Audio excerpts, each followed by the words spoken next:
गजानन कीर्तीकरांनी कुणाची फसवणूक केली असं मला वाटत नाही। गजानन कीर्तीकरांवर होणाऱ्या टीकेवर अंबादास दानवे यांनी प्रतिक्रिया दिली। तर गजानन कीर्तीकरांनी आपल्या पक्षाचा राज्यधर्म पाळला पाहिजे।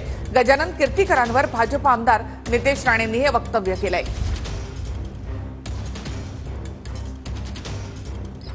गजाभाऊ जुने शिवसैनिक राहिलेले, ते लढायचं तर लढले असते, नाही लढायचं तर नाही लढले असते।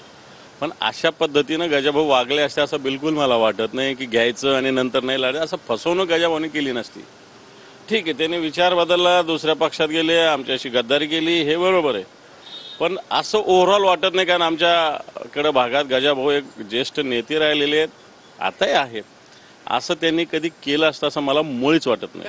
शिंदे साहेबांचा आणि शिवसेनेचा अंतर्गत प्रश्न आहे, पण एकंदरीत महायुतीमध्ये आल्यानंतर, शिंदे साहेबांना मुख्यमंत्री केल्यानंतर ह्या सगळ्या जणांनी समर्थन मोठ्या दिलाने दिलं आणि म्हणूनच हे सरकार अस्तित्वात आलं।